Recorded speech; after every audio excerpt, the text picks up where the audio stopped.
Then why are they our allies? Because we are a coalition. Do they all get like veto power when President Donald Trump does? NATO is a defensive coalition meant to defend countries. Article 5 is invoked when one is attacked. Article 5 is not invoked when we attack a country. That is a fundamental axiom of NATO. Right. And I think what President Trump's argument is that if these people nonetheless are supposed to be our friends and our allies, put NATO aside, he thinks of them as our friends. If during our time... Wait, does Trump think of them as our friends? I think the United States as a whole... He leaked texts with the Prime Minister of Norway? I think the United States as a whole does. I think President Trump personally thinks that our allies probably need to be... maybe he treats them like enemies and he treats Russia like allies. All right, people, buckle up, because today's clip is one of those moments where the mask comes completely off. We are 4 weeks into a war with Iran. Thousands of new U.S. troops are on their way to the Middle East, gas prices climbing, markets shaking, and the allies Trump spent 2 years publicly humiliating, nowhere to be found, and somehow he's surprised. Adam Mockler walked onto that CNN panel and did what the MAGA spin machine could not stop. He laid out the contradiction in real time. You can't call your allies cowards for not joining a war you started alone. After treating them like enemies for 18 straight months, that's not strength, that's a mess. Make sure you're subscribed to the Voters' Viewpoint so you never miss when the receipts get delivered. Now let's get into it. War against Iran enters its 4th week. The pressure is mounting on Donald Trump economically, politically, domestically, and globally. Thousands more U.S. Marines and sailors are heading toward the Middle East in what is likely to be a treacherous mission. The president faces the danger of losing control of the war after Israel struck a gas field that he claimed he wasn't aware of. He's facing tensions with allies after he says that they refused his help in the war. He's facing rising gas prices at home, along with higher inflation and lower markets. He's asking for money for a war that is not popular with Americans and a price tag not popular with Republicans. He's facing criticism from many of his own supporters for what they say are broken promises. And all of this is coming as primaries and campaigns are heating up for the midterm elections. This is a Trump administration that is in a perilous moment. Whether you agree or disagree with this war, their decisions from this point forward could really matter not just for how the war progresses, but also the politics of it for the Republicans this year in the midterms. Oh, we're talking not about the midterms. We're talking about history. This is an epochal war. On the other side of it, we don't know what that looks like. But it will not be the world that existed on February 27th. An entire new world exists for us after this. And the president seems as calm and at peace and steadfast and resolute as I have ever seen him, including with tariffs.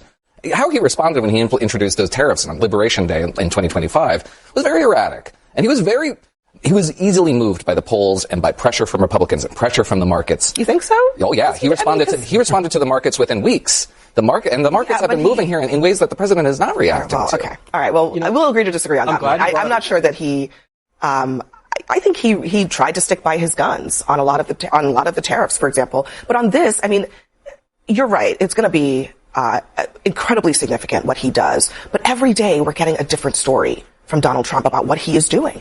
We're not even quite sure that Donald Trump and Israel are on the same page. It doesn't seem like it. I'm glad you brought up the tariffs as well, because when they announced the tariffs, they said this is short-term pain for long-term gain. That was like 14 months ago, 12 months ago, and we're still in the short-term pain part. When are we going to enter the long-term gain part? Because tariffs imposed a $1,000 tax on American families in 2025. Now this war is spiking the price of oil, spiking the price of gas, spiking everything, and the economy is suffering. Now we're entering week 4 of this war that Trump said would be 4 to 6 weeks, and we're sending thousands of new troops to the Middle East, meaning probably take about a week for them to get there. I think it might take a lot longer. Longer than a week. So that means we're going to blow through this 4 to 6 week timeline. We're experiencing major mission creep already. Before we even reach this, mission creep is when the size, scope, and scale of the mission slowly expands. We experience in Afghanistan and Iraq, and I'm very worried that's going to happen now. Just briefly to respond to you, I agree. I will say that I don't think the president and his subordinates have said as early and often as they should, because that's a messaging operation. Say it again and again and again until everybody can repeat it. Exactly what the purpose of this war is and why it was necessary. But the purpose of this war, as they have said, perhaps not to my satisfaction, with the frequency, a lot of things. But nevertheless, no, they have said that we need to degrade and eliminate Iran's capacity to project power abroad. And when they project power abroad, they kill Americans. We've gotten really good at interdicting the amount of effort that the Iranians put into killing us. And it takes a lot of time, a lot of resources, a lot of personnel. It's one of the reasons why we can never execute the pivot to Asia. On the other side of this war is the possibility of another world without the Islamic regime. Wait a minute. Without the foremost sponsor of Islamist terrorism in North America, in Europe, in Latin America. And yes, it is a national security issue, whether or not Israel is on the same page with us, because the American people are under threat every day. If we achieve that threat is a value. So just think, you might be right. It might be that eliminating Iran was the most important thing. The question I have is why, if that's true, why didn't the president take the time to try to woo the American people, to get them onto his side, to build a coalition with our allies, to get them onto our side, so we could go out and actually we could prosecute this war with our country being behind it, and our allies standing with us. Instead, what we have is a president who seems to only know how to use the sticks these days. He doesn't know how to use the carrots. And so we are at this point where it seems like we're making it up as we go, and he's upset because he can't get anybody else in the world to join us. But he's been talking trash about them for 18 months. Here's what he wrote about NATO on Friday. He said, without the USA, NATO is a paper tiger. They didn't want to join the fight to stop a nuclear-powered Iran. He calls them cowards, and he says, we will remember. I think the question that comes up for me is that doesn't seem like a message that's written from a position of strength.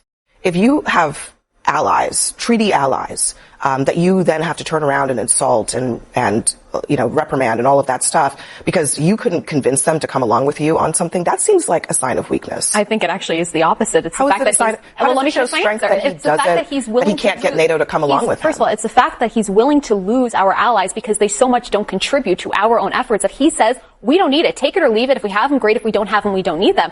Second of all, when it comes to NATO, this is an organization that had never funded appropriately their own share of the burden, and they have been pissed at Donald Trump since the day he came down that escalator because he has wanted them to pay for their fair share. Last but not least, look, the Strait of Hormuz is not just beneficial to the United States, okay? Europe is also benefiting from it, right? Sulfur travels through that Strait of Hormuz. That sulfur then goes to Africa for farming. It goes to Europe for farming. They also need to hope and pray that that thing can open. So the fact that right now the United States has done a lot of the bulk work and is saying, can you guys now come and step up because you are our allies? Should you not help us when we need some help? We're doing the bulk work of a war that we started? But we're not picking sides. Because Iran started a war 47 years ago. We're finishing the war. We're not picking sides for backyard soccer here, right? What we're doing is we're trying to figure out a war. And that means you got to bring people along with you onto your side. And so the question is, why are they just now figuring this out? I don't. There is no answer to that question. Why didn't we spend the time that we spent? And those of us who are old enough to remember going into Iraq, right? Right. Before that, George Bush, even though I disagree with it, but he had a mounted campaign going to the United Nations, talking to the American people, stories in the newspapers, so the American public was on board with it. Coalition of the willing. I mean, look, it's been 47 years.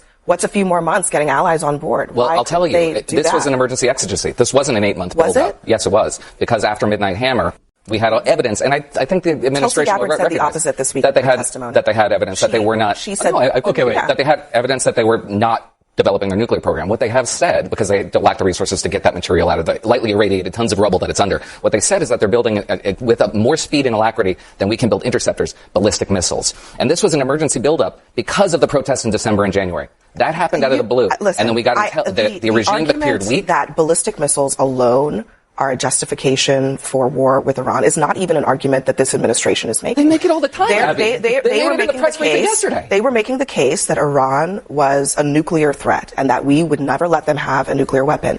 Their ballistic missile capability was not such that nobody has argued that it could reach the homeland. There's no argument of that. They're making.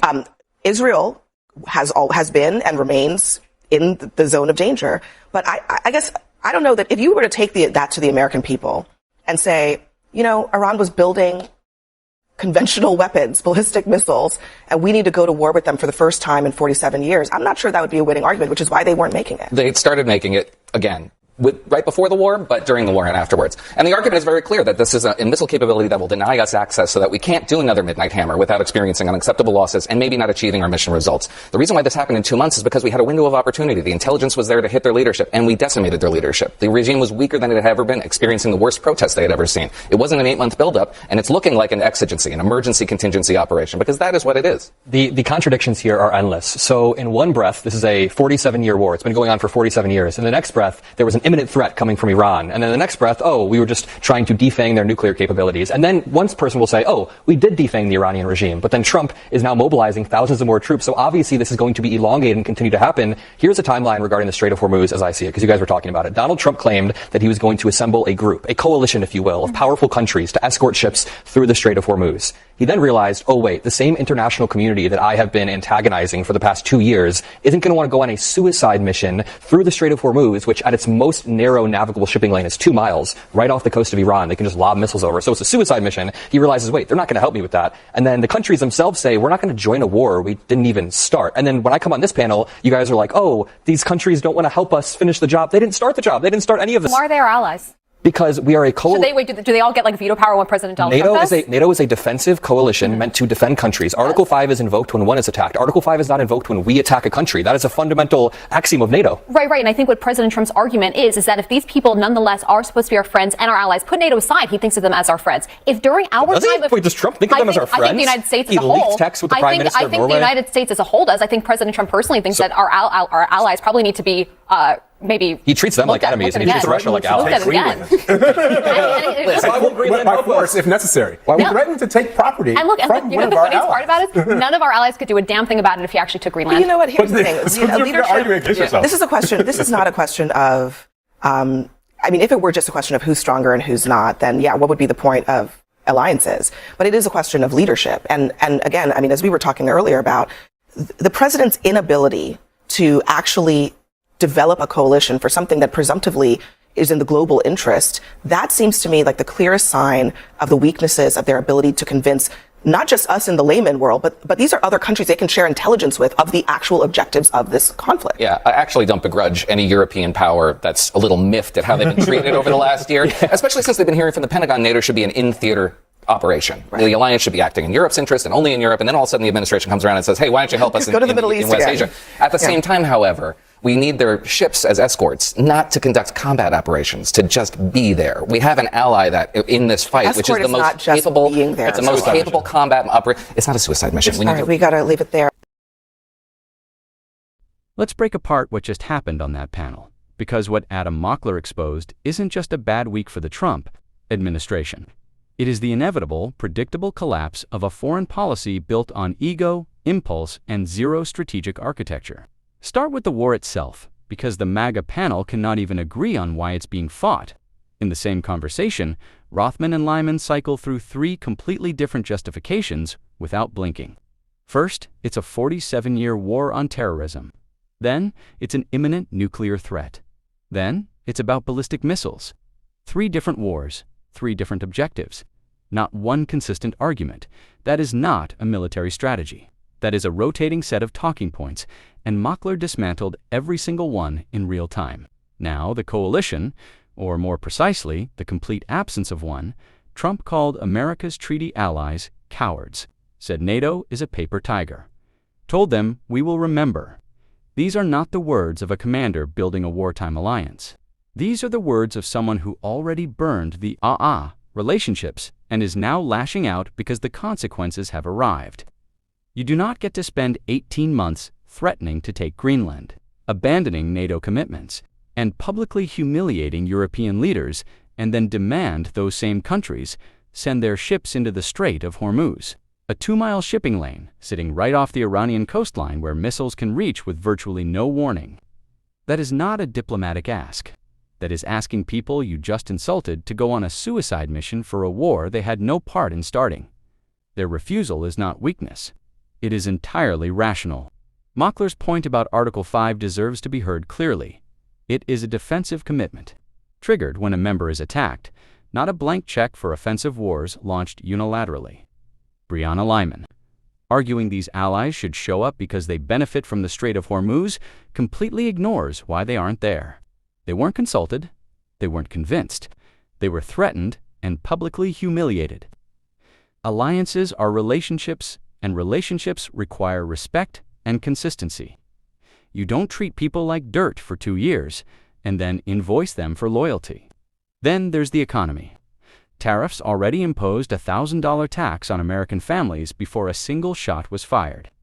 Now, add 4 weeks of conflict spiking oil prices, gas prices climbing at the pump, and fertilizer costs rising because the Strait of Hormuz isn't just an oil choke point, it feeds a significant portion of the planet's agricultural supply chain.